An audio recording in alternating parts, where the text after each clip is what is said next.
এতিয়া এটা সময়ত সংগ্ৰাম কৰি আহিছিলোঁ, ময়ো বহুত পৰিশ্ৰম কৰি আহিছোঁ। আজি কিছুমান সপোন দেখিছোঁ যে অঞ্চলৰ কাম কৰাৰ কাৰণে।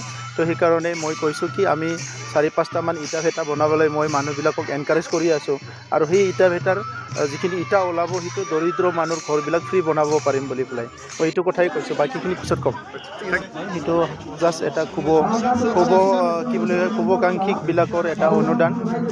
মই এই পৰিয়ালত এদিন আহিছিলোঁ। তেখেতসকলৰ যিটো পৰিয়ালৰ মালিকজন হঠাৎ কেঞ্চাৰ হৈ ঢুকালে। ইয়াৰ পিছত গৃহহাৰা হ'ল, ভূমিহীন হ'ল আৰু ল'ৰা ছোৱালী পঢ়ি আছে ভালকৈ। তো পৰিয়ালবৰ্গৰ চলিবলৈ একোৱেই নাছিলে। সেইকাৰণে আমি সিদিনা সিদ্ধান্ত লৈ এই ভূমিখিনি ক্ৰয় কৰি এই ঘৰটো সজাই দিয়া হৈছে।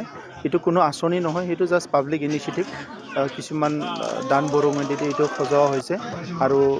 আৰু এখন ঘৰ, যি পৰিয়ালত মই যোৱা কেইমাহমান আগত ভিজিট কৰিছিলোঁ, তাত দুজন ল'ৰা ক'বলৈ নোৱাৰে আৰু চাহ বাগানত বেলেগৰ মাটিত আছিলে। তেখেতসকলকো ঘৰ এটা নিৰ্মাণ কৰি দিয়া হৈছে। লগতে জীৱিকা হিচাপে গৰু কিনি দিয়া হৈছে আৰু বাকীখিনি যাৱতীয় ব্যৱস্থাখিনি কৰি দিয়া হৈছে। তো এতিয়া আমি বিচাৰিছোঁ যে আমাৰ অঞ্চলত বহুতখিনি তেনেকুৱা পৰিয়ালবিলাক আছে। সেইটো লাহে লাহেকৈ আমি তেখেতসকলৰ ভূমিৰ কথা, গৃহৰ কথা, যিবিলাক আমাৰ খিলঞ্জীয়া মানুহ আজি যুগে যুগে বসবাস কৰি আছে, কিন্তু গভৰ্ণমেণ্টৰ বহুত আঁচনিয়ে তেখেতসকলক ঢুকি পোৱা নাই। এটা সময়ত গভৰ্ণমেণ্ট আঁচনিবিলাক যদি ভালকৈ ইমপ্লিমেণ্ট হয়, বহুতখিনি কাম তেনেকুৱা হ'ব। কিন্তু গভৰ্ণমেণ্ট আঁচনি ইমপ্লিমেণ্ট হোৱাৰ আগতে এই পৰিয়ালবিলাকক আমি তেনেকুৱা ছ'চিয়েল ইনিচিয়েটিভেদি কিমান কৰিব পাৰোঁ কৰিবলৈ ট্ৰাই কৰিছোঁ। আৰু মই আশা ৰাখিছোঁ যে অহা বছৰত আমি আৰু বেছি কৰিবলৈ পাৰিম। বহুতখিনি মানুহ মই লগত পাইছোঁ যিসকলে এইবিলাক কৰিবলৈ সাজু আছে। তো মানৱতাটো আমি সদায় জীয়াই ৰাখিব লাগিব। আৰু সেই পৰিয়ালটোৰ কোনো দোষ নাই যে সেই পৰিয়ালটো যে আজি গৃহহাৰা হৈছে, তেখেতসকলে যে আজি তেনেকুৱা মানে ভূমিহীন হৈছে। ইয়াত আমাৰ সমাজৰো ক'ৰবাত নহয় ক'ৰবাত বা গভৰ্ণমেণ্টৰো ক'ৰবাত নহয় ক'ৰবাত ছিষ্টেমেটিক ফল্ট এটা আছে। নহ'লে স্বাধীনতাৰ ৭৫ বছৰত এতিয়াও আমাৰ ইমানখিনি মানে নাগৰিক আছে যিসকলে প্ৰাপ্য অধিকাৰৰ পৰা বঞ্চিত হৈ আছে। চ' তেখেতসকলক চোৱা চিতা কৰাটো আমাৰ দায়িত্ব আৰু এই পদক্ষেপটো কণ্টিনিউ হ'ব। ইয়াৰ লগতে চিন্তা কৰি আছোঁ মানে এই ইনিচিয়েটিভটো আমি ইয়াত আৰম্ভ কৰিছোঁ, কিন্তু সেইটো পেৰেলেল এটা ইনিচিয়েটিভ কণ্টিনিউ হ'ব। চাওক, অখিল গগৈয়ে চব কথাই ক'ব পাৰে, কিন্তু কৰিবহে নোৱাৰে। তো আজিৰ সময়ত কথা কোৱা আৰু কাম কৰা দুয়োটাই লাগিব। অকল কথা কোৱা নেতাই দি দেশ নচলিব, সমাজ নচলিব। কথাও ক'ব পাৰিব লাগিব, কামো কৰিব লাগিব। গতিকে বড়ো জনগোষ্ঠীক তেখেতে বিজেপি সত্তা কয়, কিবা কংগ্ৰেছ সত্তা কয়, ইয়াৰ লগত বড়ো জনগোষ্ঠীৰ একো লেনা দেনা নাই। বড়ো জনগোষ্ঠী এটা কঠোৰ পৰিশ্ৰম কৰি আগবাঢ়ি আহিছে।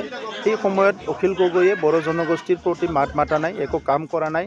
নিজৰ পৰিশ্ৰমৰ বিনিময়ত, নিজৰ ত্যাগৰ বিনিময়ত, নিজৰ আত্মা বলিদানৰ বিনিময়ত, এটা কঠোৰ পৰিশ্ৰমৰ বিনিময়ত বড়ো জনগোষ্ঠীয়ে নিজৰ ভাষা, সংস্কৃতি, অস্তিত্ব লৈ বিশ্বৰ বুকুত এতিয়া জীয়াই আছে।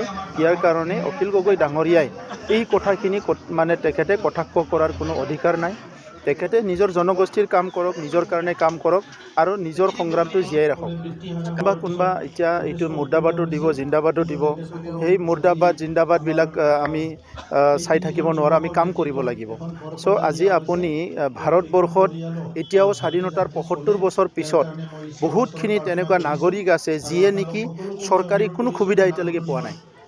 সমগ্ৰ ভাৰতত স্বাধীনতাৰ ৭৫ বছৰ পিছত আৰু চুক্তি হোৱাৰ পিছত যদি আজি কোনোবাই 2 বছৰত কৈছে যে মিছলীয়া কিবা কিবি, BLT চুক্তিৰ যিটো হৈ গ'ল, আজি ৰিহেবিলিটেশ্যন নোপোৱা বহুত BLT ল'ৰা, ইভেন কোনোবা কিডনী ফেইল হৈ মৰি যোৱাও আছে বহুতখিনি ল'ৰা। তো তাত আমি কি কৰিম?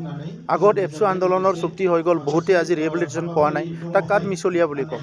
চ' মিছলীয়া বুলি কোৱাটো সহজ কথা, কিন্তু কাম কৰাটোহে আচল। গতিকে আমি আমাৰ সময়ত যিবিলাকে চুক্তি কৰিছে 4,000কৈ NDBৰ সদস্যসকলে ৰিহেবিলিটেশ্যনৰ 2 বছৰত, এইটো ইমান আজি ক'ভিডৰ সময়ত সেইটো বহুত ডাঙৰ কথা। চৰকাৰৰ হাতত ধন নাই, তথাপিতো এইবিলাক যে কৰি আছে সেইটো বহুত ডাঙৰ কথা। গতিকে কোনোবা এজন দুজনে এইবিলাক কথা ক'ব, তাৰ লৈ পেলাই আমাৰ কোনো চিন্তা কৰিব লগা নাই। আমি যিটো কমিটমেণ্টত আছোঁ সেইটো কামটো কৰি যাম।